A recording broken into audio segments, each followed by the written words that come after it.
Et puis l'un des grands rendez-vous sport du week-end, c'est le gros match qui attend le RCT en Écosse demain, quart de finale de Champions Cup à Glasgow face à l'une des plus belles équipes de cette compétition, les Rouges et Noirs, qui ont su se qualifier sur le fil la semaine dernière face aux Stormers et ainsi mettre fin à leur spirale négative des derniers mois. Alors maintenant, pourquoi pas rêver à une place dans le dernier carré de cette compétition 11 ans après la dernière demi-finale du RCT, c'était en 2015, lors de la saison du dernier titre, Antoine Sabarda.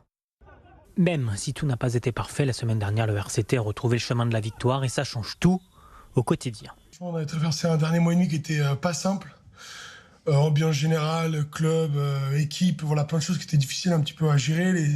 Pas facile à aborder les semaines le lundi quand tu reviens et que t'as perdu. Donc, vent de fraîcheur. Ben voilà, on a retrouvé les mecs qui étaient contents d'arriver.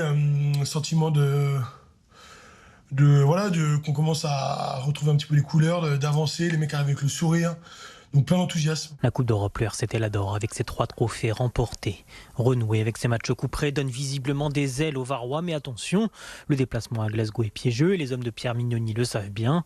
Les Écossais n'ont perdu que 3 matchs cette saison. Mais une équipe qui ressemble énormément à son équipe nationale, une équipe qui est favorite, qui a une des meilleures attaques d'Europe d'ailleurs.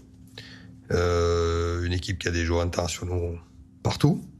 Je crois qu'il faut qu'on se concentre sur nous, ce qu'on a décidé de faire et qu'on n'ait pas de regrets. Pour ce rendez-vous ô combien important, il faudra notamment faire sans Mahanonou, suspendu après un plaquage dangereux le week-end dernier.